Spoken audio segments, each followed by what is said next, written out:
la especialidad de Radiología e Imagen del Centro Universitario de Imagen Diagnóstica del Hospital Universitario Dr. José Eleuterio González. Mis maestros asesores, el Dr. Matías Salinas Chapa y el Dr. Adrián Antonio Negreros Osuna.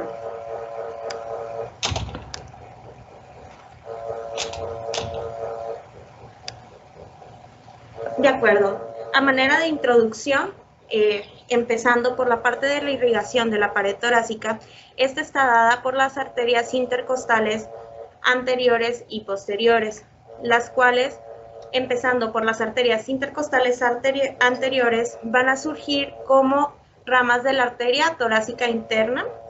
Esta, a su vez, es una de las ramas principales de la arteria subclavia, y las posteriores que surgen directamente de la aorta.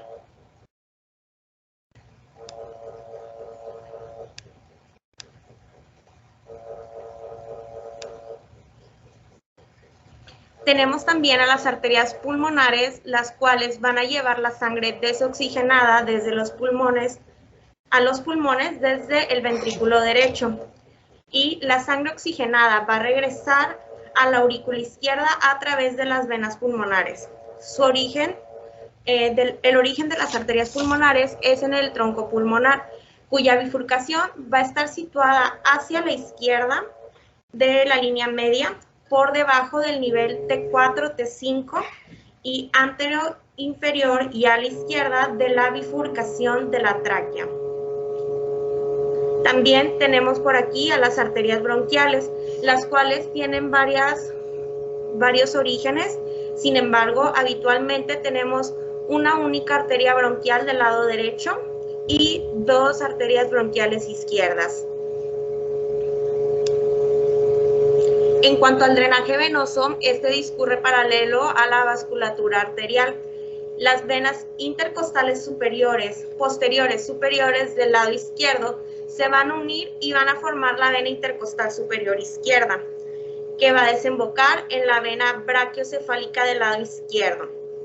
Las intercostales derechas van a hacer lo mismo y van a desembocar en la vena brachiocefálica derecha, y finalmente en la vena ácidos, doctor. Así es. Para comenzar, me gustaría que alguno de mis compañeros residentes de primer año me echara la mano con esta radiografía, por favor. Tenemos... bueno. Ok.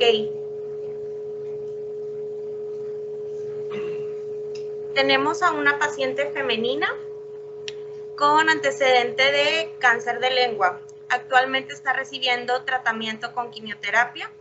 La paciente presenta disnea de inicio súbito, dolor pleurítico y taquicardia. Deciden tomarle esta radiografía como abordaje inicial del dolor torácico, del dolor pleurítico, de la taquicardia. Pero pues tenemos una radiografía posterior anterior. Ok. Los sentidos autotitulados parecen que no tienen alteraciones, pero por los antecedentes que me mencionaste de dolor pleurítico, taquicardia y disnea de inicio súbito, pues parece sugerir un tromboembolismo pulmonar. Ok. Entonces, probablemente. Ok, y nosotros podríamos, o sea, en caso de que tu sospecha sea un TEP, nosotros podríamos llegar a ver con una radiografía, hacer el diagnóstico definitivo de TEP, o podríamos llegar a ver alguna imagen que te pudiera orientar a ese diagnóstico. ¿Qué observarías? Puede haber una imagen que pudiera orientar el diagnóstico, pero no lo puede confirmar. Confirmarlo sería más una arqueotal. Ok. Pero en una radiografía, bueno, lo que me llama la atención aquí es que hay como una prominencia de la curvatura central. A ver, ok. Muy bien. Y eso, bueno, eso se puede conocer como el signo de deflection. Ok, y... Es como una prominencia debido a, pues, esto puede ser hipertensión pulmonar o puede ser por una distensión del vaso debido a un trombo, podría ser un exceso de ajá. Ok. Entonces, por los antecedentes que mencionaste, por eso me llama la atención. Muy bien. De acuerdo. Meli, ¿querías agregar algo? No. Ok, es que te vi. De acuerdo. Muy bien. Entonces ya tu sospecha va guiado a que podemos tener por ahí algún dato. De acuerdo. Muy bien, efectivamente, como ya bien lo mencionó Diego, en esta radiografía podemos observar tejidos blandos sin ninguna alteración, tejidos óseos también sin ningún trazo de discontinuidad, fractura, tampoco por el antecedente que tiene, buscar por ahí, no sé, lesiones líticas, blásticas que tampoco se observan. El único dato relevante es este ensanchamiento o esta arteria pulmonar que se ve más prominente, ¿de acuerdo? Posterior a esta radiografía se decidió hacer una tomografía. ¿Alguno de mis compañeros residentes de segundo año que me quisiera ayudar, por favor?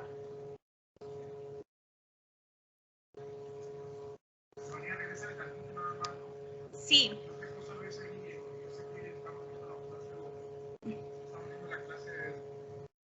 En general de localización anatómica en el tórax, pero ¿qué otra cosa le ves patológica?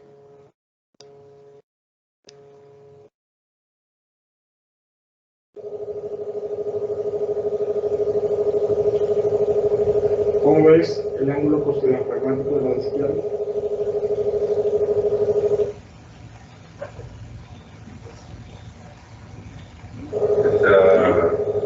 Por lo que se puede decir que está... No lo alcanzamos a ver, se ve ahí el signo del menisco. Fíjate cómo, en comparación con el contralateral, este está como si un poco más ovalado. ¿Sí? Entonces ahí se perdió el ángulo posterior-pragmático. Entonces eso te habla de que tiene probablemente. Aparte de lo que me dijiste, acuérdate, ese signo del borramiento. Ajá. Muy bien.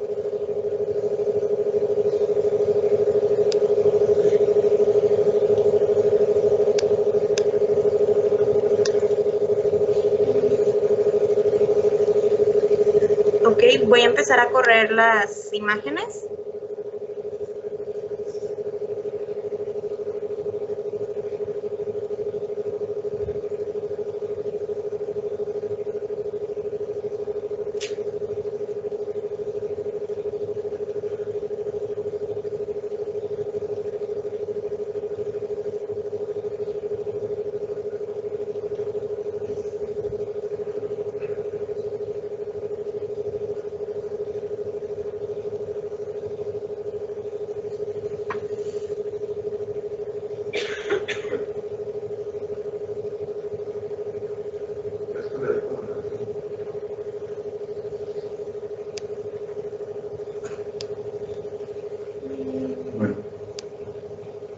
Tenemos dos imágenes de tomografía, una, tomografía, perdón, en que están los tejidos blandos. La imagen de la izquierda es en una tomografía en cortes axiales, la derecha es una reconstrucción en coronal, en donde pues, lo que nos llama la atención es que pues, a nivel de las arterias pulmonares, en las arterias lobales,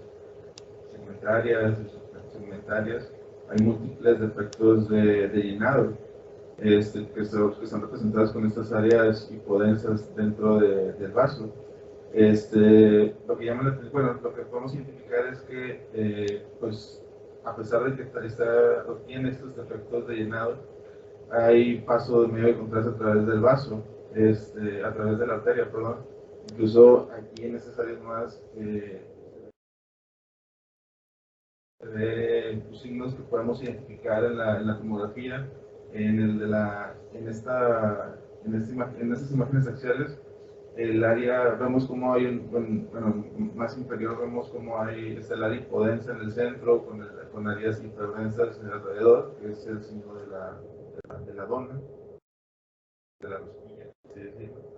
Y si vemos la reconstrucción en coronal, vemos como en el lado,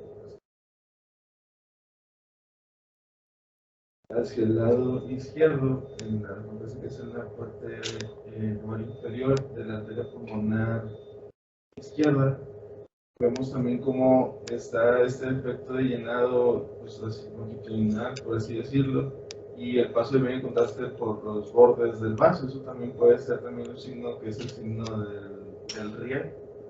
Y bueno, estos datos o estos signos, ya con los datos clínicos que tenemos de la paciente, nos hace pensar, pues, evidentemente en un tromboembolismo pulmonar bilateral. Pues esta paciente tiene factores de riesgo, pues, el tener, estar recibiendo quimioterapia, tener antecedentes oncológicos, pues todo eso la hace como, pues, la aumenta el factor de riesgo para padecer este padecimiento. Muy bien, Caleb, muchas gracias. Recordemos,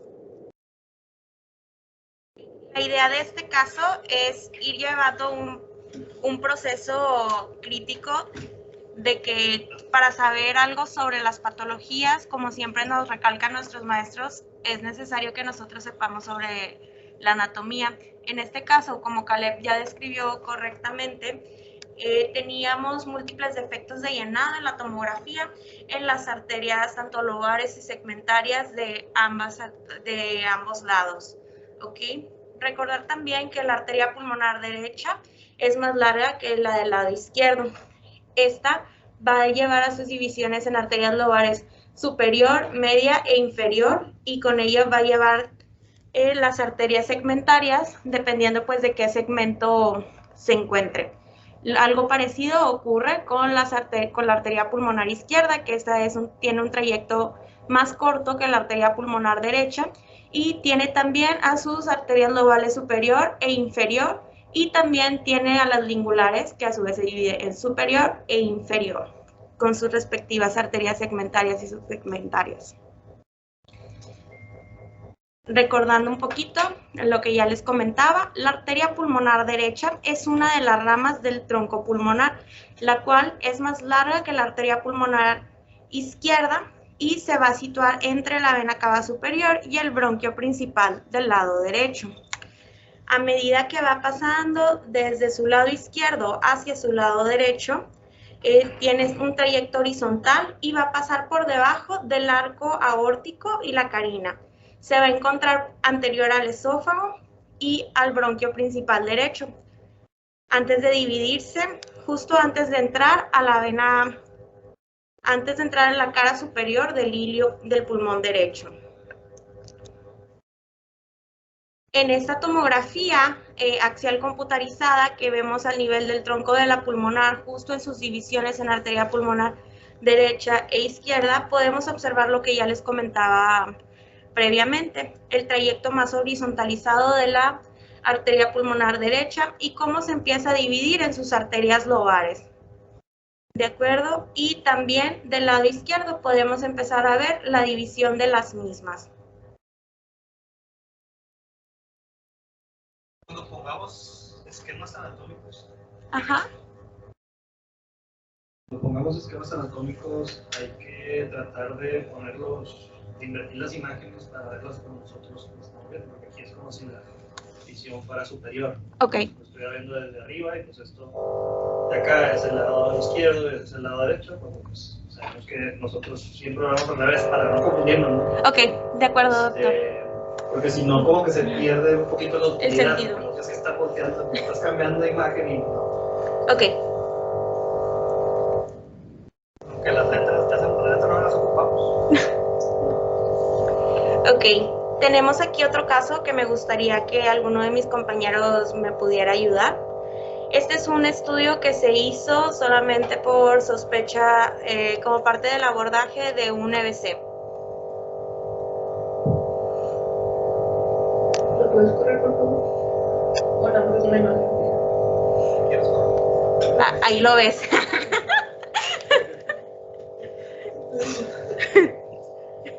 ¿Cómo se llama la topografía de Torres? Contrastada.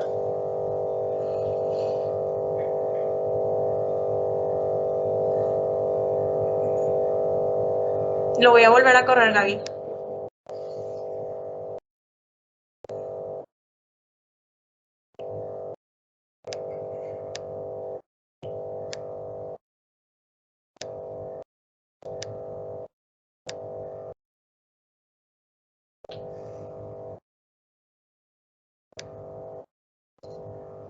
Si ocupas que me detenga, me dices. Pues correrlo de arriba hacia abajo. Me gustaría. Si alguien me pudiera ayudar.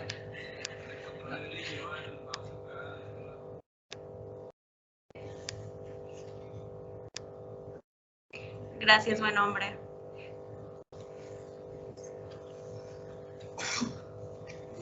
Llevarlo a sacar la pantalla. Ok, ahí está. Ahí está. Gracias. Gracias, Eri. Ok.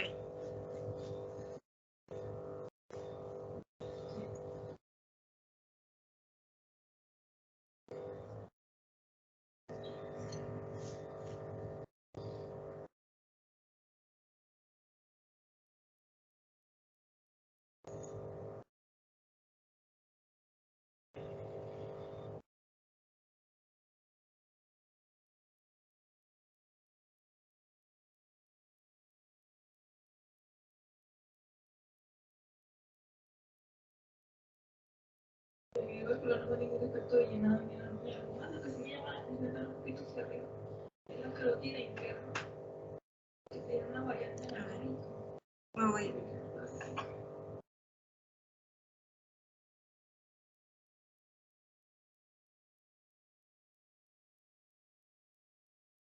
Está yendo con el arco brachiocefálico derecho con la variante anatómica conocida como arco bovino. Gracias, Gaby. Muy bien, pues sí, efectivamente, como ya lo mostró aquí Gaby, voy a ir moviendo. Encontramos un origen común del tronco arterial brachiocefálico y de la arteria carótida interna del lado izquierdo. Común, perdón. Lo cual conocemos como arco bovino.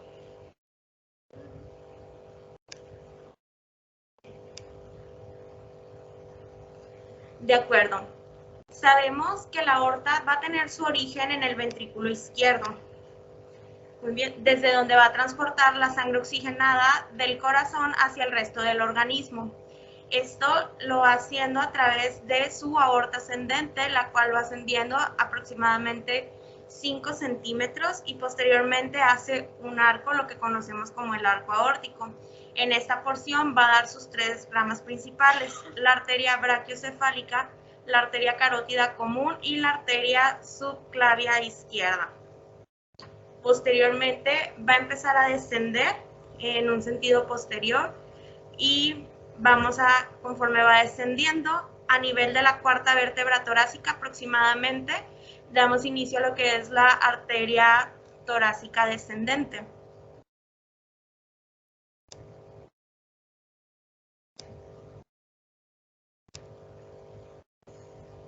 Tenemos también algunas variaciones en el arco aórtico, como la que ya vimos, que es conocida como arco bovino.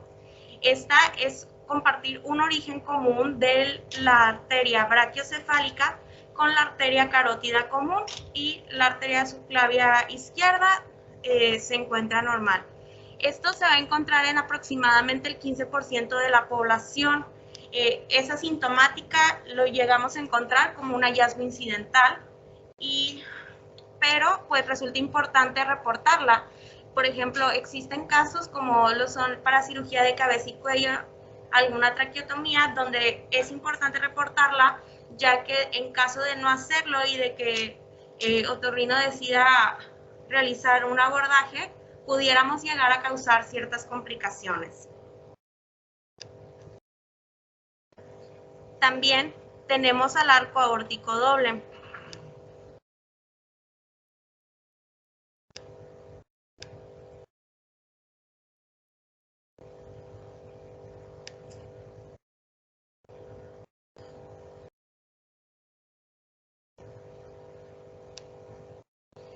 El cual es una anomalía causada por la persistencia de los 4 arcos aórticos embrionarios del lado derecho y del lado izquierdo. Ir corriendo. Esto va a dar como resultado la presencia de un anillo vascular que, conforme va circulando hacia posterior, van a ir a desembocar ambos arcos aórticos en la arteria descendente. Esto al adaptar esa configuración de anillo vascular, pudiera llegar a ocasionar síntomas respiratorios, generalmente son detectados en la infancia.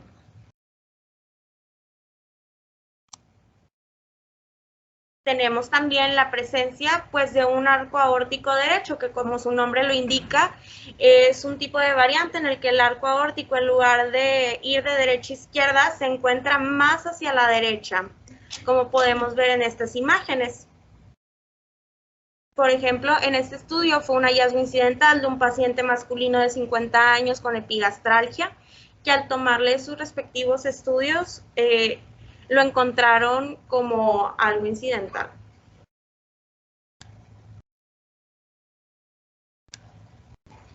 También tenemos a la arteria subclavia aberrante. Como ya mencionamos, normalmente de la arteria brachiocefálica deben surgir la arteria carótida común del lado derecho y también posteriormente la arteria subclavia del lado derecho. Aquí, en lugar de surgir del sitio donde les mencioné, la arteria subclavia derecha decide tomar su propio camino y surge como una cuarta rama, la cual se encuentra posterior a la arteria subclavia izquierda, como podemos ver en este estudio de imagen.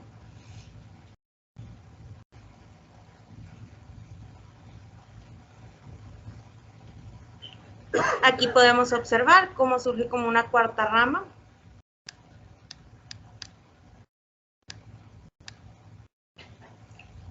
Y tiene varias configuraciones. Lo más frecuente es que, como en este estudio de imagen, hasta en un 80% pase posterior al esófago.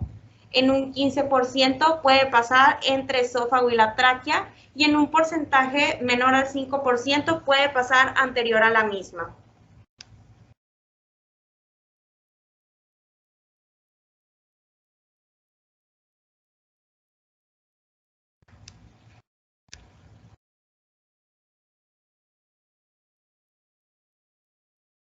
¿Perdón, doctor? ¿Qué sintomatología pueden tener estos Pueden pacientes? cursar principalmente con alguna alteración de la deglución. Pudieran presentar disfagia, doctor, por la configuración que presentan.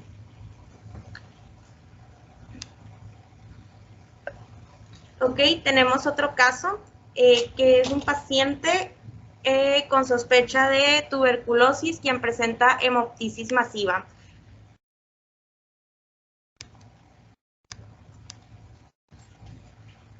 Tenemos una angiotomografía de tórax.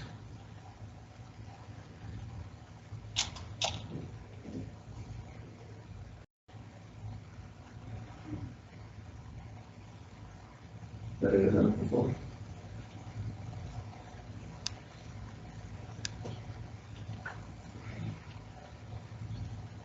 Bueno, como ya he dicho, una angiotomografía de tórax en ventana para pulmón, en un paciente con hemoptisis debería ser pues para arterias bronquiales.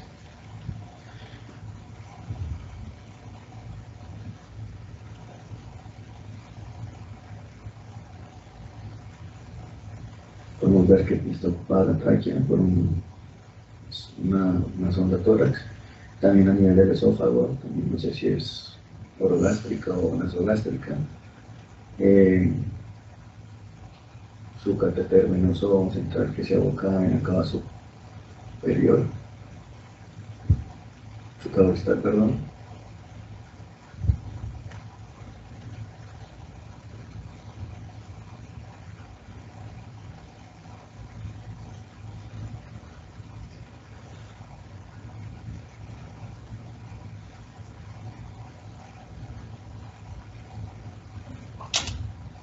Llama la atención a nivel del lóbulo medio, entonces el segmento medial del pulmón derecho, de la redundancia, un aumento de su densidad, o sea, está como ocupado, que bajo el contexto de nuestro paciente, pues podríamos decir que está con una ocupación hemática, de sangre.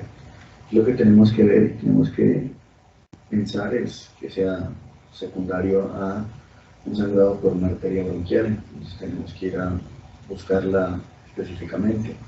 Como sabemos, las arterias bronquiales salen de la arteria aorta descendente, descendente. Entonces justamente pues como que tenemos que enfocarnos en esta parte para saber si por aquí emerge una arteria bronquial la cual nos esté generando este sangrado a nivel de los segmentos medial y lateral del lóbulo medio derecho.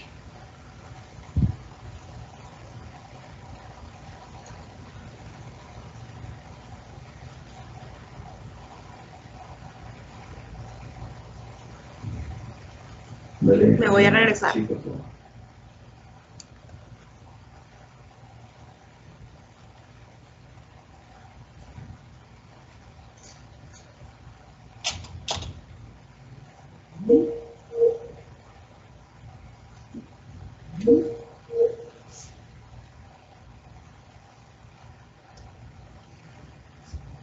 Justamente aquí podríamos decir que está como aumentado su calibre, como si tuviera pues, su diámetro tortuoso. Pudiese ser esta la causa de su hemoptisis, o sea, una lesión a nivel de la arteria bronquial derecha, que aparte, pues como podríamos ver con su sospecha de TB, también vemos como si tuviera pues, ocupación a nivel pues, de los campos pulmonares bilaterales. Nos ayudaría mucho para pulmón propiamente dicha, para determinar si pues, tenemos cambios compatibles con tuberculosis. Así es, Cristian. Te voy a deber la ventana para pulmón en esta ocasión, porque íbamos más enfocados a lo que correctamente ya mencionaste, a las arterias bronquiales, para descartar pues que pudiéramos tener un sangrado ocasionado por eso. Sin embargo, pues ya al final del estudio, el paciente sí tenía hallazgos compatibles con una neumopatía crónica de origen a determinar, probablemente tenía una tuberculosis, ¿ok?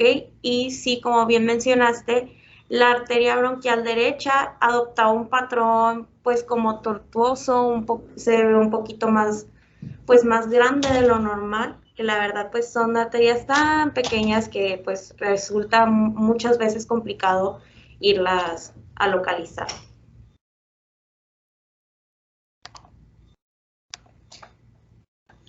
Muy bien.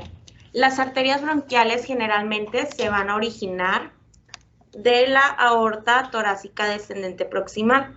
Vamos a tener una configuración ortotópica cuando estas van a nacer entre T5 y T6.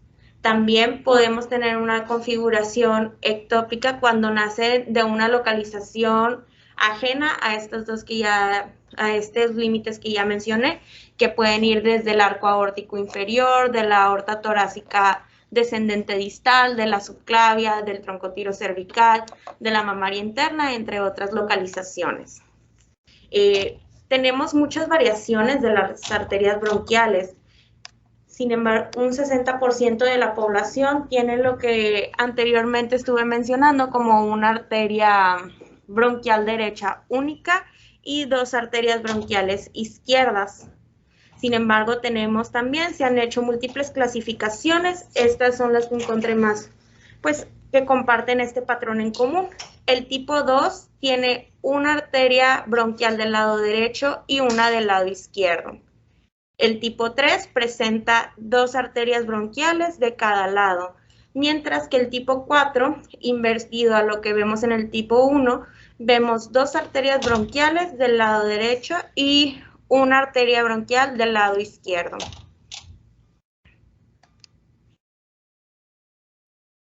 Ok, ¿algún otro compañero que me pudiera ayudar con esta radiografía, por favor?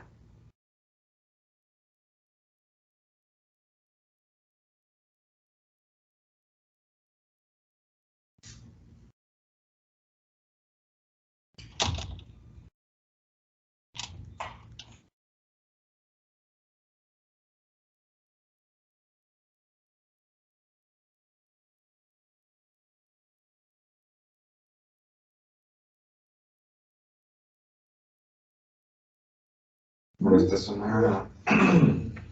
una radiografía de tórax que se tomó AP porque parece un paciente bastante grave. ¿Y por qué dice? Porque dice ¿También? Ok.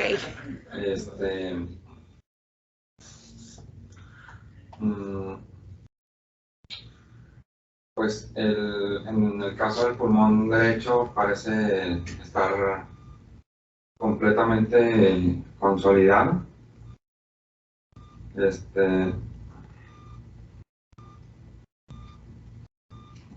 Y en Ya que el caso empezaste del con pulmón, pulmones. y en el caso del pulmón izquierdo hay como un meñisco, ¿no? Signo de meñisco. Casi la mitad del pulmón. Y en las porciones superiores algo de signo de broncograma aéreo. Ok.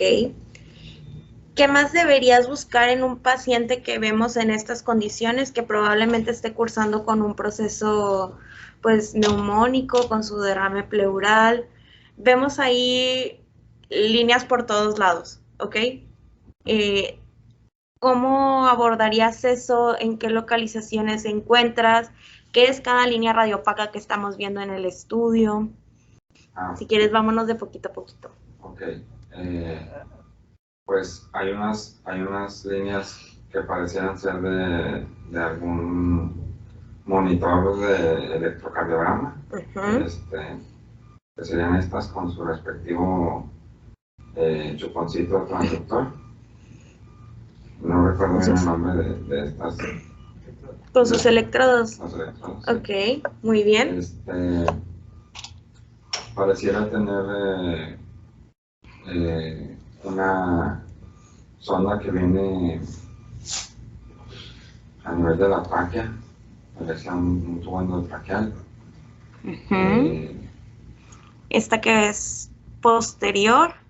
Sí, esta tendría que terminar en el estómago, una sonda que podría ser orogástrica o nasogástrica. Ok. Y esta línea que ves radiopaca. Es un catéter venoso central. Está puesta en la vena yugular. ¿Sigue la médico?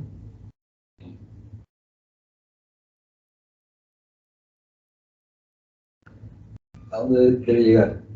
Debería llegar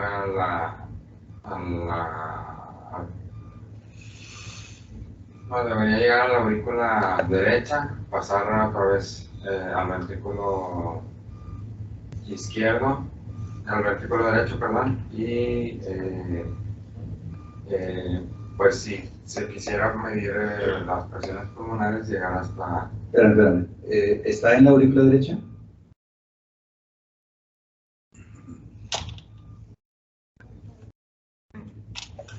Pareciera que está en la cama y no llega más allá. A ver.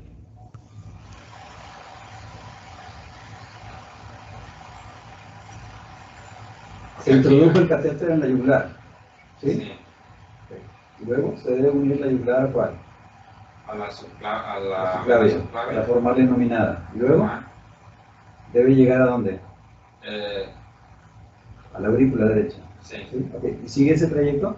No. ¿Qué trayecto sigue? Tiene una desviación. Hacia el mediastino. Ajá. Entonces, ¿estará en la vena? En la... ¿O se toca una colateral? O...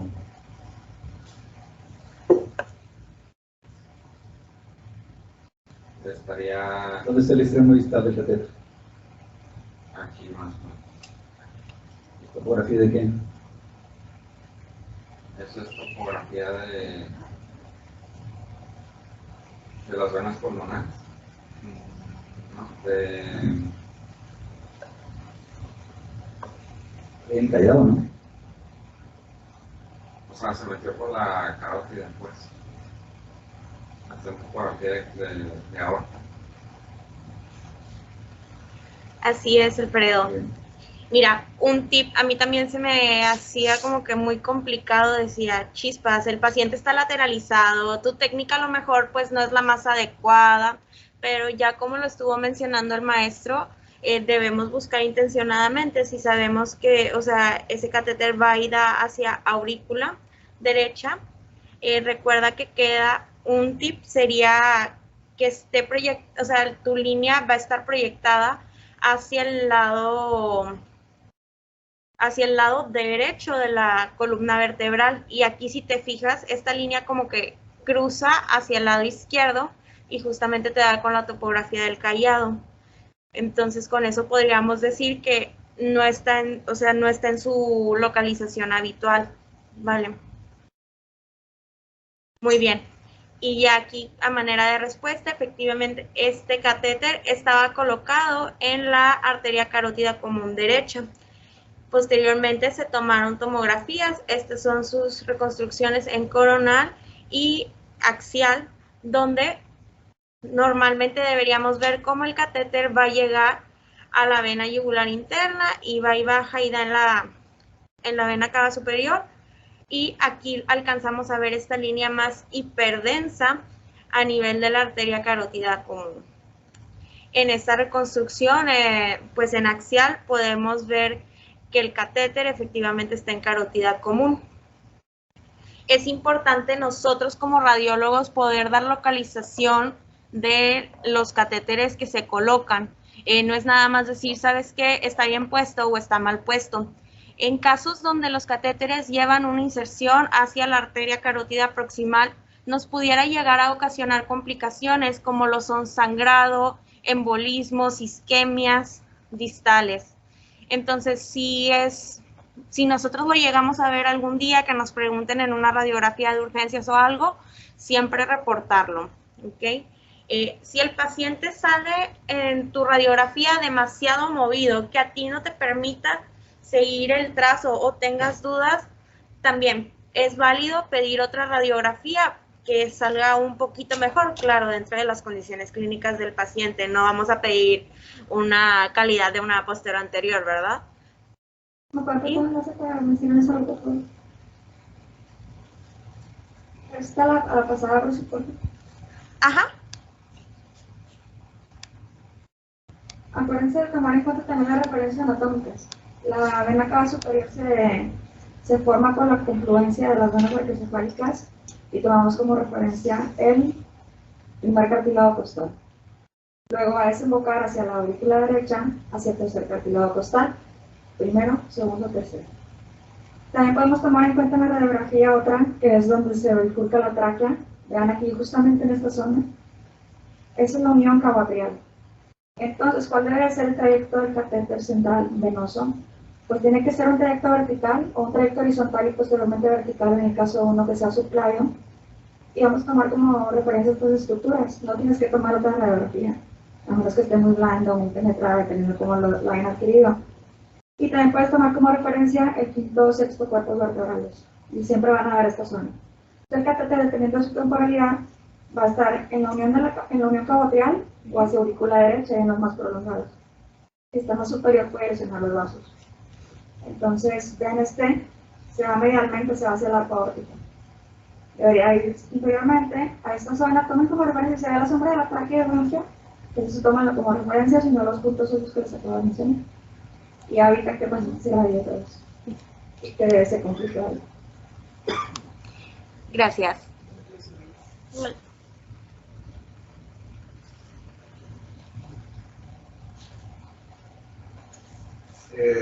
También tener en cuenta que no siempre se puede, cuando vemos que se desvía hacia el lado contrario hacia el lado izquierdo, puede ser por arterias. También piensen que hay el callado de la vena ácidos, que también difícilmente pero puede pasar, que se desvíe por esa parte, que es más o menos el nivel de T4-T5, la unión manuloesternal, a ese nivel donde se encuentra el callado de la vena ácidos, y ese también puede agarrar el catéter cuando vaya por yugular, por tronco, se va hacia el lado izquierdo. Entonces, Gracias. perdón, desde la yugular, la innominada, y luego la vena cava superior, y de la vena cava superior al callado de la vena ácidos. Gracias.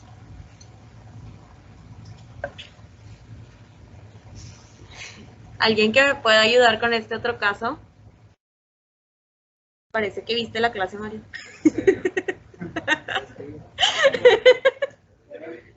¿El apuntado? Se dice fácil. Bueno, aquí vemos bueno, es una radiografía en ultra anterior. Bueno, a nivel de campos pulmonares se observa con imágenes radiopacas, parece ser un infiltrado reticular. Bueno, aquí lo que me llama la atención también es esta sonda o este catéter que viene, me parece que es la tipografía de la vena subclavia y que está llegando, bueno, esta debería llegar a la vena cava superior. Está cruzando hacia el lado derecho y llega a la vena cava superior. Ok. ¿Segura que llega a la cava superior?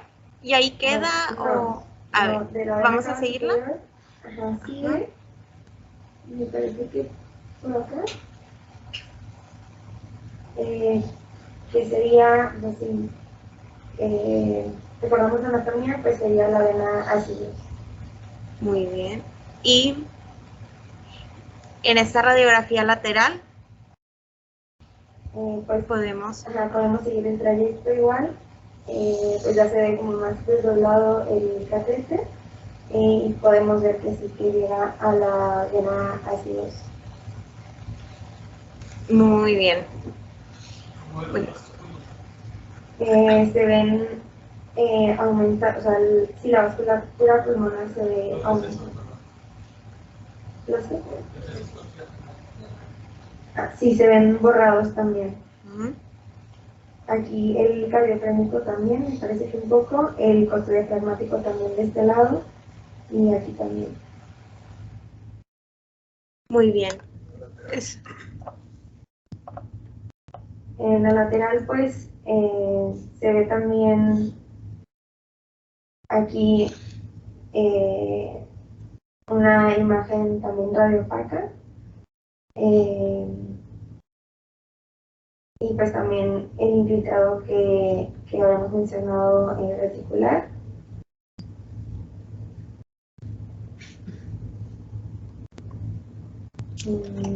¿Eso qué es?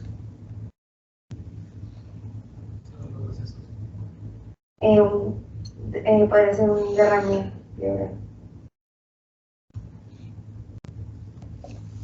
Ok, aquí esto es la relevancia de ver una radiografía. A lo mejor pues ahorita está muy bonito y todo, vamos enfocados hacia el tema de vascular. Sin embargo, una patología de este tipo te puede ocasionar múltiples hallazgos, como ya aquí los estás mencionando la mayoría de ellos.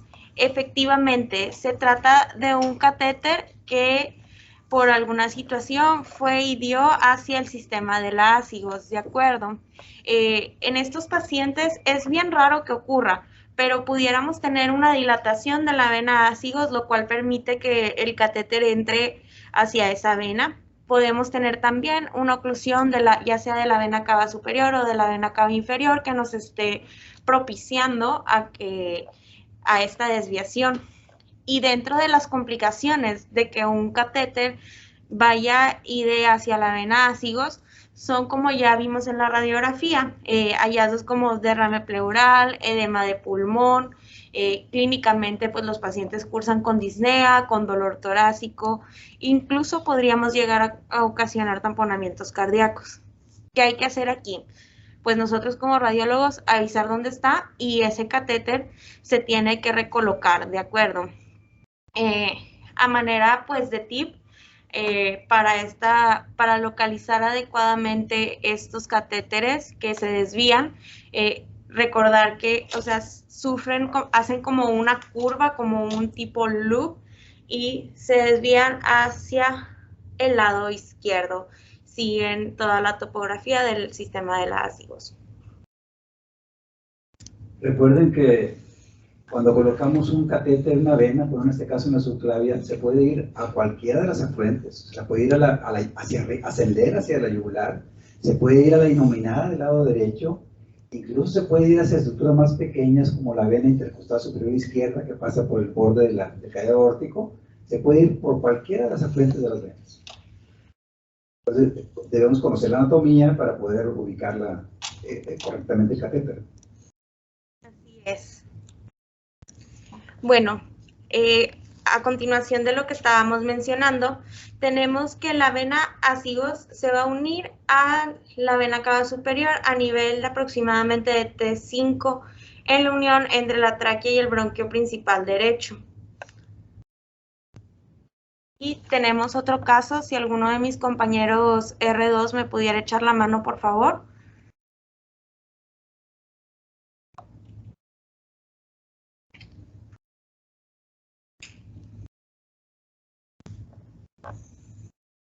Muy bien. Se trata de un paciente masculino con diagnóstico de adenocarcinoma de pulmón y que podemos ver que está obstruyendo, ¿qué vena está obstruyendo esta masa?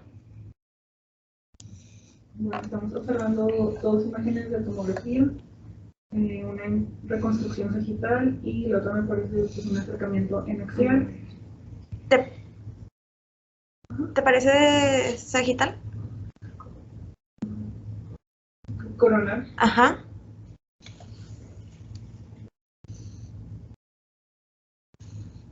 Me parece que la masa está desviando, perdón, está obstruyendo la subclavia. Ok.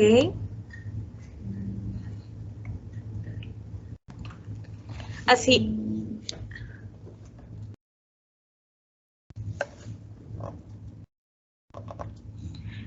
Así es, Diana.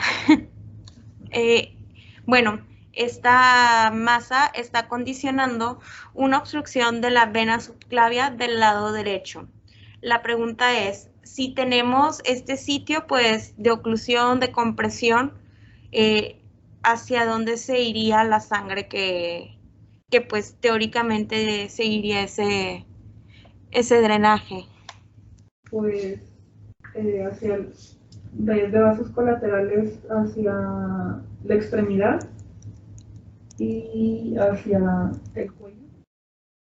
Ok, muy bien. Entonces aquí observamos todos los vasos colaterales que están en esa zona. De acuerdo, como todas estas estructuras vasculares que en este caso se ven más hiperdensas. Muy bien.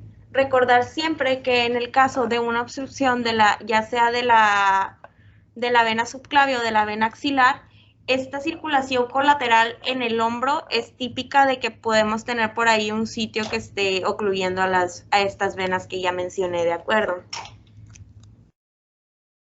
Si quieren. Ajá. ¿Cómo ves que lo que puede generar clínicamente no? El paciente lo que va a generar clínicamente va a ser el síndrome de vena cava superior. Recuerden, ahí es muy importante la parte del diagnóstico, porque es uno de los principales predictores, porque ya cuando se ve que el paciente llega con la clínica de la ingurgitación, del edema facial, del edema de miembros superiores, ya sea por las colaterales o porque simplemente está generando compresión y el flujo retrógrado, esto lo que condiciona es que en algún momento su pronóstico ya es muy escaso o muy bajo. Gracias, Lalo.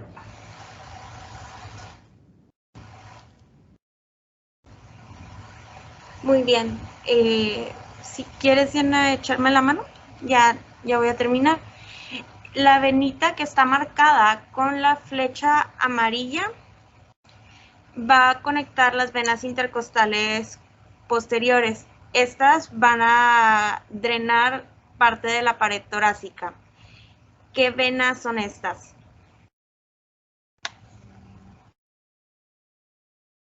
Me parece que podría corresponder a la intercostal superior del lado izquierdo, la cual va a drenar, eso drena en el tronco brachiocefálico, a la inominada y luego a la inominada y pues finalmente en la cava superior. Muy bien. Bueno, estas son las venas intercostales posteriores. Recordar que estas van y drenan, las venas van y drenan en este caso en la izquierda superior. Las venas intercostales superiores izquierda y derecha son venas pares. ¿Qué pasa con estas venas? Van a ir a drenar los segundo, tercer y cuarto venas intercostales posteriores. ¿De acuerdo? Muy bien. Ya cuando hablamos de colaterales, pues a mí me pareció como un jueguito de sigue el trayecto, a ver hacia dónde corro, que por donde debería ir está obstruido. Como ya habíamos estado viendo, en distintos sitios de obstrucción, por ejemplo, de la vena brachiocefálica derecha y de la vena brachiocefálica izquierda, podemos llegar a ver cómo las colaterales se van a aparecer en la pared torácica bilateral al sistema de la ácigos, ¿de acuerdo? En cuanto a que tengamos una oclusión como la que vimos en el caso anterior de la vena subclavia o de la vena axilar, la circulación colateral también va a ser de la pared torácica, así como vamos a encontrar estas venas colaterales en el hombro ipsilateral. También podemos tener obstrucciones al sistema de la vena cava superior, que pudiera estar pues superior o inferior a la vena ácigos. Entonces, esto va a llevar a que si tenemos esta obstrucción, el sistema de la ácigos va a ser el que va a responder ante estos drenajes. Por ejemplo, en este caso tenemos una paciente femenina con obstrucción de la vena brachiocefálica izquierda por un tumor también de mediastino. La circulación colateral, en este caso por ser de la vena brachiocefálica izquierda, va a ser a través de las venas intercostales hacia el sistema de la ácigos. Y, por ejemplo, en este otro caso de un paciente quien padece un carcinoma escamoso y está ocasionando bloqueo de la vena cava superior, superior a la vena ácigos.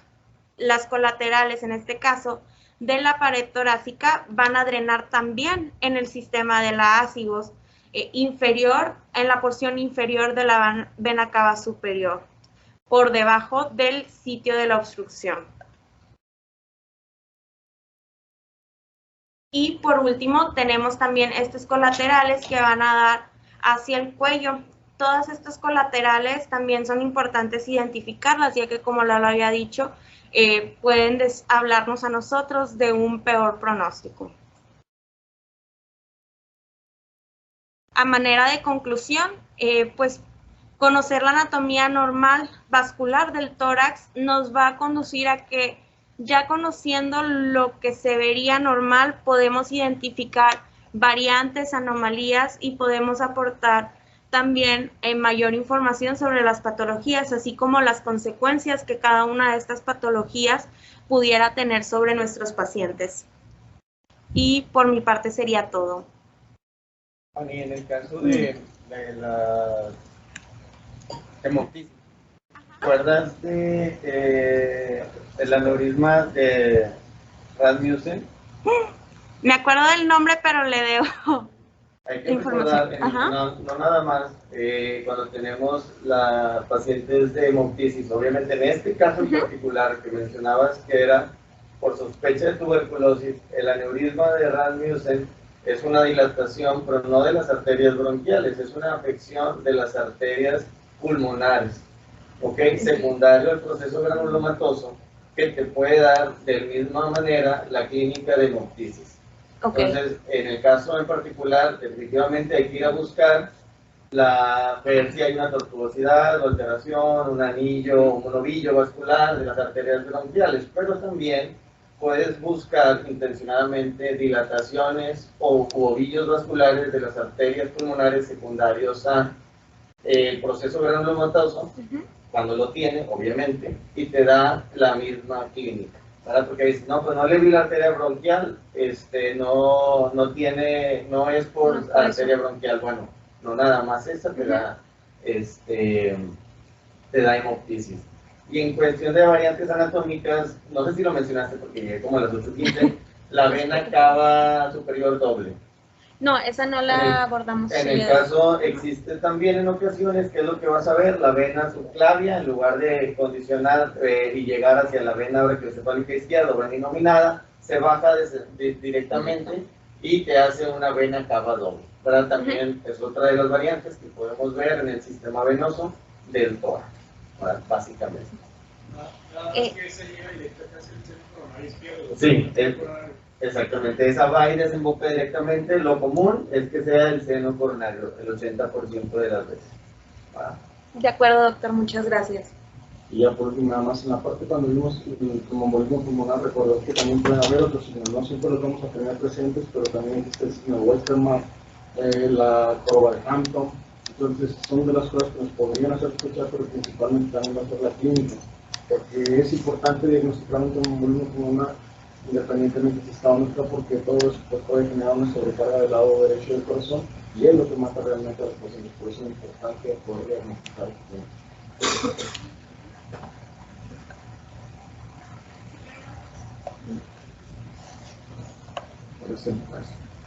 Bueno, nada más quería comentarles que parte de que tengan éxito en el diagnóstico es que tengan una buena adquisición.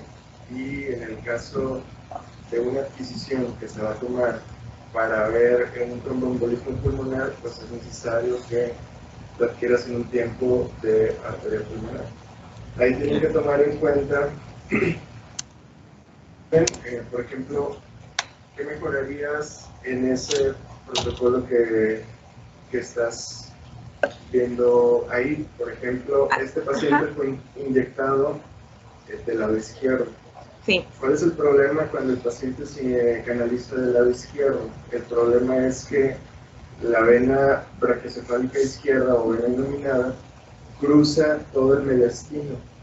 Entonces el bolo de inyección, al estar muy concentrado, te va a producir un artefacto de dureza a nivel del mediastino. Siempre es preferible canalizar una vena del lado derecho para que el trayecto sea más directo y que no te dé ese artefacto de dureza. Ahora, en el caso, por ejemplo, que estábamos viendo de una hemoptisis, por ejemplo, tienen que ver, bueno, ¿cuál va a ser la velocidad de inyección a la que voy a inyectar a este paciente? Si por ejemplo, sea inyección de 4 a 5 mililitros de contraste sobre segundo, quiere decir que si inyectamos, por ejemplo, unos 40 mililitros, que inyectamos 4 mililitros por segundo, en 10 segundos voy a haber inyectado ya todo el contraste. Entonces tienen que ver más o menos cuánto retraso van a tener y no deberían de seguir inyectando contraste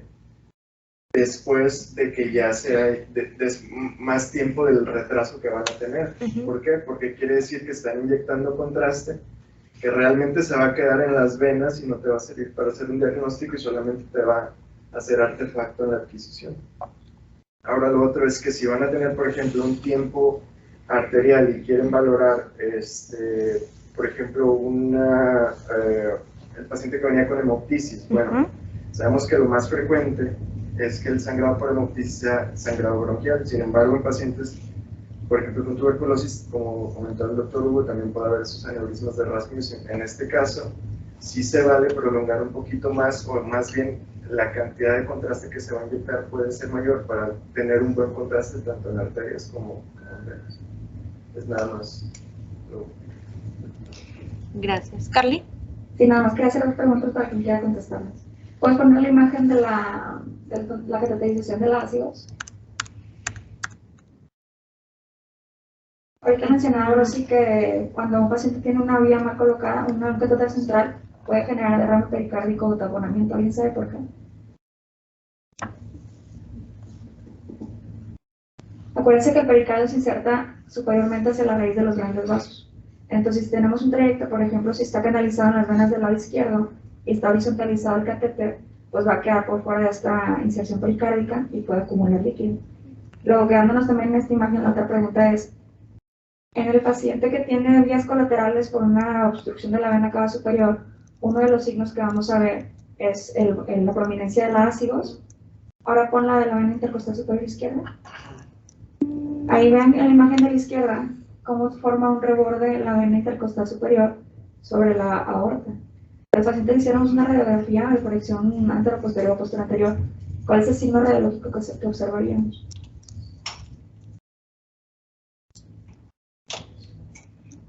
¿No se lo sabe alguien?